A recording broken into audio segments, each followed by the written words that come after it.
찬송가 146장 함께 찬송하도록 하겠습니다. 찬송가 146장입니다. 146장 함께 찬송합니다. 저 멀리 푸른 언덕에 그 십자가 위에 주 예수 나를 위하여 못 박히셨도다. 그 귀한 주의 사랑이 날 구원하시니 그 사랑 나도 본받아 주 위에 있으리. 그 유한 십자가에서 한없는 고통을 이 세상 사람 위하여 당하신 것일세. 그 귀한 주의 사랑이 날 구원하시니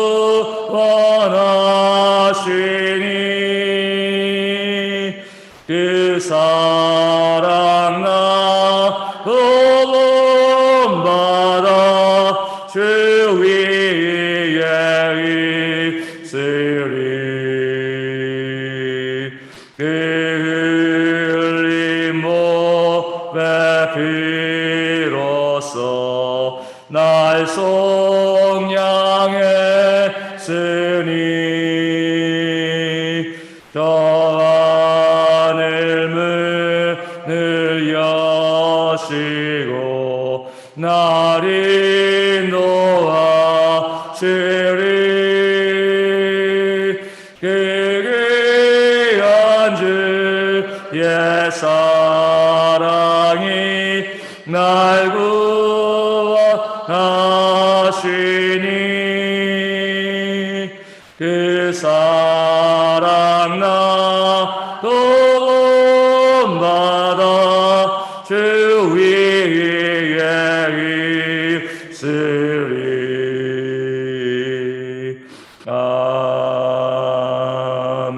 아멘. 사도신경으로 우리의 신앙을 함께 고백합니다. 나는 전능하신 아버지 하나님 천지의 창조주를 믿습니다.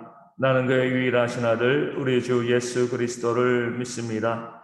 그는 성령으로 잉태되어 동정녀 마리아에게서 나시고 본디오 빌라도에게 고난을 받아 십자가에 못 박혀 죽으시고 장사된 지 사흘 만에 죽은 자 가운데서 다시 살아나셨으며 하늘에 오르시어 전능하신 아버지 하나님 우편에 앉아 계시다가 거기로부터 살아있는 자와 죽은 자를 심판하러 오십니다. 나는 성령을 믿으며 거룩한 공교회와 성도의 교제와 죄를 용서받는 것과 몸의 부활과 영생을 믿습니다. 아멘. 히브리서 11장 7절에서 12절 말씀을 함께 봅니다. 히브리서 11장 7절에서 12절까지의 말씀. 제가 말씀을 읽어드리겠습니다. 믿음으로 노아는 아직 보이지 않는 일에 경고하심을 받아 경외함으로 방주를 준비하여 그 집을 구원하였으니 이로 말미암아 세상을 정죄하고 믿음을 따르는 의의 상속자가 되었느니라. 믿음으로 아브라함은 부르심을 받았을 때에 순종하여 장래의 유업으로 받을 땅에 나아갈새 갈 바를 알지 못하고 나아갔으며 믿음으로 그가 이방의 땅에 있는 것 같이 약속의 땅에 거류하여 동일한 약속의 유업으로 함께 받은 이삭 및 야곱과 더불어 장막에 거였으니 이는 그가 하나님이 계획하시고 지으실 터가 있는 성을 바랐습니다. 믿음으로 사라 자신도 나이가 많아 단산하였으나 잉태할 수 있는 힘을 얻었으니 이는 약속하신 이를 미쁘신 줄 알았습니다. 이러므로 죽은 자와 같은 한 사람으로 말미암아 하늘의 허다한 별과 또 해변의 무수한 모래와 같이 많은 후손이 생육하였느니라. 아멘. 오늘 말씀도 믿음이 곧 고난이다라는 사실을 우리 가운데 보여주고 있습니다. 하나님을 온전히 믿는 자에게, 바른 신앙을 갖고 있는 자의 삶에 어떠한 고난이 다가오는가, 또 믿음으로 인해서 우리가 이 땅 가운데 얼마나 큰 어려움과 또 아픔을 겪는가, 이 사실을 먼저 우리 가운데 보여주고, 하지만 믿음이 고난으로 끝나지 아니하고, 우리가 믿음으로 고난 받을 때에 그 고난 이후에 하나님께서 우리 가운데 저 나라에서, 하나님의 나라에서, 또 이 세상에서 얼마나 큰 은혜와 복을, 또 구원의 역사를 이루시는가, 그 고난이 주는 선물도 또한 우리 가운데 보여주고 알려주고 있습니다.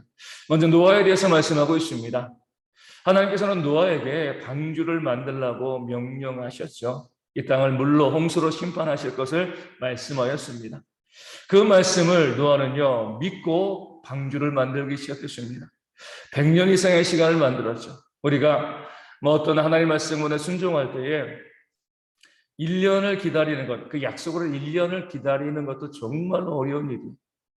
근데 노아는 100년 이상의 시간을 기다렸습니다. 그가 원래부터 배를 만드는 사람이었는지 모르겠지만 어찌되었건 그 큰 배를요, 그 혼자 또 그 가족과 더불어서 그 어떤 다른 사람의 도움도 받지 않고 그 약속의 말씀만을 믿고요, 그 방주를 만드는 것 자체가 고난이었습니다. 얼마나 힘들고 얼마나 어려웠겠습니까? 방주를 만드는 것도 고난이었지만 또 무엇이 고난이었냐면, 노아가 방주를 만들 때 그 주변에 있는 사람들이 얼마나 노아에 대해서 비아냥거렸겠습니까? 뭐 하는 거냐? 미친 거 아니냐? 그런 조롱과 멸시를 100년 이상을 받은 거죠. 우리가 누군가에게 정말 좋지 않은 소리를요, 한두 달만 들어도요, 우리의 마음이 많이 상처 입고 힘들 수 있습니다. 100여 년의 시간을, 그 긴 시간을요, 사람들에게 멸시와 조롱을 받았을 때, 비아냥거리는 소리를 들었을 때 그 심령이 얼마나 상했겠습니까? 하나님의 약속의 말씀을 믿고요, 그 말씀을 믿고 말씀에 순종하는 그런 삶을 살아왔지만, 그 믿음의 삶에는요, 보통의 사람이 감당할 수 없는 엄청난 고난이 다가왔습니다. 우리가 이 사실을 기억하라는 거예요. 믿음의 만사형통하는 것이 아니라 믿으면 모든 사람들에게 존경받고 존중받고 선대하는 모든 일마다 다 성공을 거두는 것이 아니라, 정말 우리가 하나님을 믿고 그 말씀 가운데 순종하며 살아갈 때 우리의 삶에 많은 고통과 어려움이 있을 수 있다는 것, 성경이 말씀하고 알려주고 있는 거죠. 미리 경고하고요, 각오하라고 우리 가운데 알려주시는 겁니다. 하지만 그 고난으로 끝나면 얼마나 인생이 힘들고 믿음의 삶이 힘들겠습니까? 오늘 말씀은 무엇이라고 나와 있습니까? 그렇게 믿음으로 고난받았을 때에 그 집이 구원받는 거죠. 온 세상에 다 멸망당할 때에 노아의 그 가족만이 이 성 가운데 구원을 받아서 믿음을 따르는 의의 상속자로서 어떻게 보면 새로운 인류의 시조, 또 조상이 되어지는 큰 은혜와 복을 누리게 되었습니다.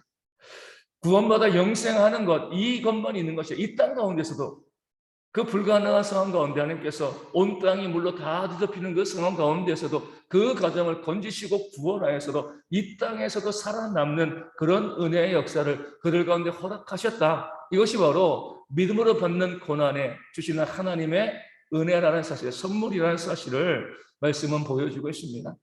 믿음 때문에 받는 고난이 크면 클수록 그 고난의 크기만큼 우리가 이 땅 가운데서도 누리는 하나님의 은혜와 상급이 크다는 사실을요, 말씀을 우리 가운데 알려주고 있는 겁니다. 그 다음 아브라함이 나오죠. 그 고향에서 잘 먹고 잘 살고 있었습니다. 물론 그 아버지를 도와서 우상을 만드는 그런 믿음이 없는 삶을 살았지만, 어찌되었건 이 세상에서 살 때 먹고 사는 것 부족함이 없이요, 그 지역 주민들과 친구들과 어울려 일상적인 그런 삶을 잘 살고 있었는데, 하나님께서 그런 아브라함에게 나타나셔서 본토 친척 아버지의 집을 떠나 내가 너에게 명하는 곳으로 가라 라고 말씀하십니다. 그 말씀을 아브라함은 믿고 순종한 거죠. 옆 동네로 이사라는 게 아니잖아요. 이민 가는 겁니다. 아주 먼 나라, 한 번도 가본 적이 없고요, 그 친구들도 어디 있는지 모르는 그곳으로 하나님께서 맹목적으로 지시하는 그곳으로 아브라함을 옮겨갔습니다. 무엇에 대한 약속이요? 내가 너에게 그 땅을 유업으로 줄 것이라. 아직 미래는 보이지 아니하지만 하나님의 약속의 말씀을 믿고요. 아브라함은요, 본토와 친척과 아버지의 집, 모든 자신의 산업들과 친구들과 그 모든 관계들을 다 떠나서 정처 없는 나그네의 삶을 살아가게 되었습니다. 아브라함이 떠난다고 했을 때 주변 사람들이 얼마나 또 아브라함에 대해서 너 정신 나간 거 아니냐? 너 미친 거 아니냐?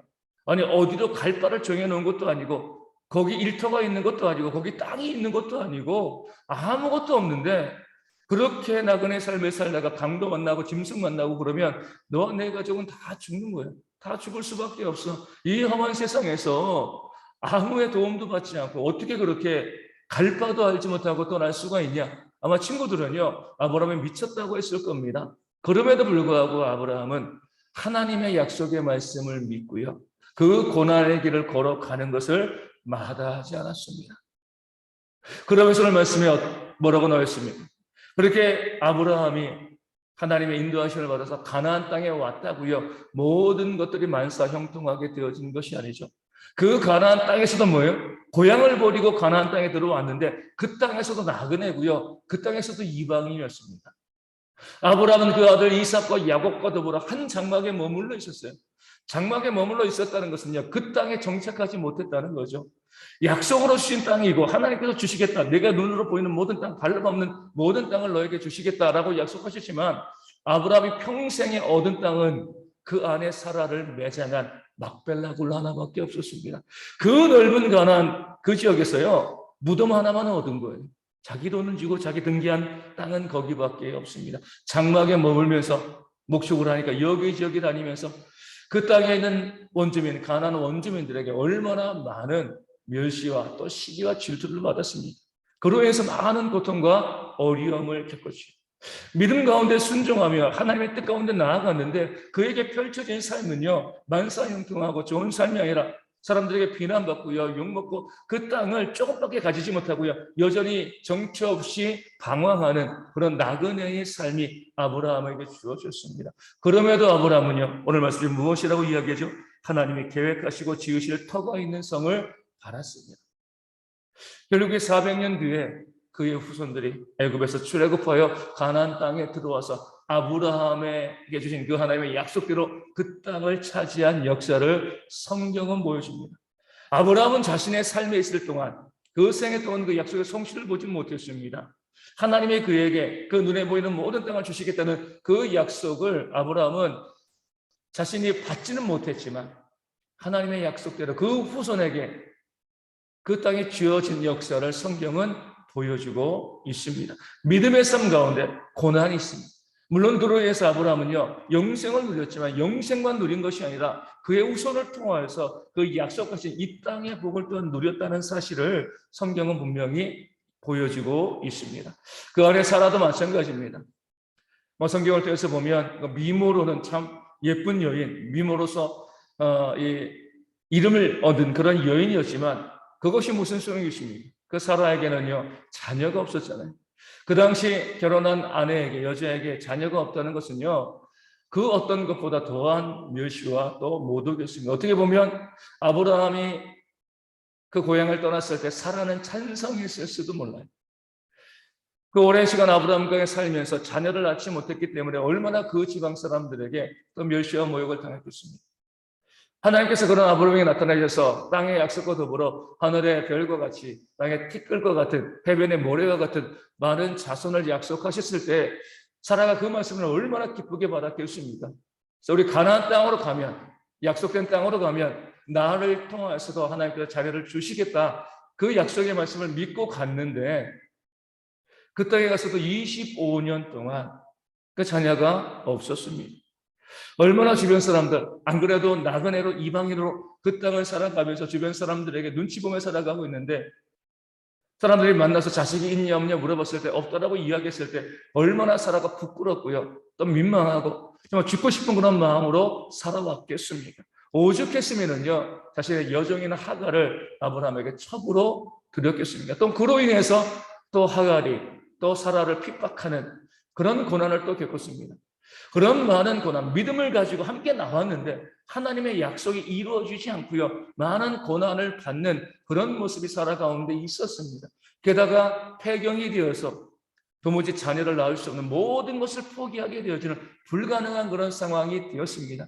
근데 하나님께서는요, 그 약속을 잊지 아니하시고 모든 것이 불가능하게 되었을 때, 오늘 말씀 가운데 나와 있는 것처럼 죽은 자와 같은 한 사람이 되었을 때에 하나님의 역사가 사라에게 임하여서, 아브라함과 사라에게 임하여서 그 가정 가운데 이삭이 태어나게 하시고요, 그 이후에 이삭의 후손들이 온 세상에 가득하게 되어지는 약속의 성취의 역사가 이루어지었음을 또 성경과 역사는 우리 가운데 보여주고 있습니다. 이것이 바로 믿음과 고난과 하나님의 역사의 모습이 되어집니다. 믿음의 삶을 살아갈 때 우리가 고난을 각오하셔야 됩니다.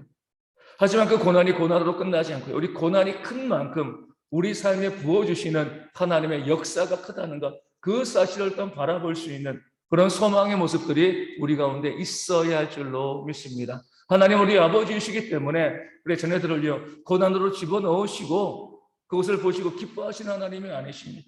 우리가 고난받으실 때에 함께 아파하시는 하나님이시죠. 그렇기 때문에 우리가 그 고난을 우리가 받을 때 하나님께서 그것으로 모든 것을 끝나게 만들지 않으시고 하늘의 상급과 이 땅의 상급을 주시는 그런 은혜로운 하나님이심을 기억하시고요, 우리 믿는 자들이 고난받을 때에 고난 그 자체를 참고 견디고 이겨내는 것만이 아니라 이 고난 뒤에 주실 그 하나님의 놀라운 영광과 또 은혜와 상급을 바라볼 수 있는 그런 귀한 신앙이 우리 모두 가운데 있어야 할 줄로 믿습니다. 그것을 바라보시면서 우리가 고난이 있어야지, 우리 고진감래라고 이야기하잖아요.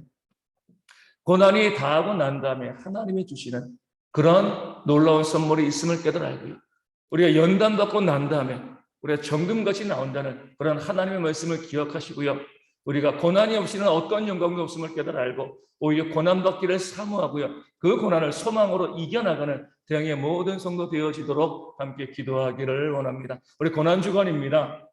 말로만 고난주간이 아니라 내가 주님을 위해서 고난받는 그런 모습이 우리 가운데 있도록, 물론 그 고난의 모습은 각자 그 삶에서 다양할 수 있지만 어떤 것이 우리가 고난받는 삶, 우리 손해보는 삶, 이런 모습들이 이 한 주간 우리 가운데 있어서 또 그 고난받는 삶 가운데 주시는 하나님의 은혜를 사모하는 우리 모든 성도 되어질 수 있도록 우리 함께 기도하기를 원합니다. 말씀을 가지고 함께 기도하여 주시고요, 우리 모든 성도들이 고난 주간을 기억하면서 잘 보낼 수 있도록, 또 부활절을 우리 기대하고 소망하는 마음으로 준비하는 모든 성도 되어질 수 있도록 위하여 기도하여 주시고, 우리 가운데 육신과 정신의 질병이 있는 성도들 회복되어질 수 있도록 기도하여 주시되, 우리 조순옥 전사님과 서문재 안수 집사님, 주님의 구에 박미선 사모님 온전히 회복되어질 수 있도록 귀한 헌신자로 주님 섬기는 일꾼 될 수 있도록 기도하여 주시고요, 더 이상 코로나에 감염되지 않도록 우리 감염되신 분들은 회복되어지고 또 회복되어진 다음에 후유증 있는 분들이 후유증 가운데 속히 깨끗이 나음받는 그런 은혜의 역사가 있도록 우리 성도들의 또 이름을 불러가면서 이 아침에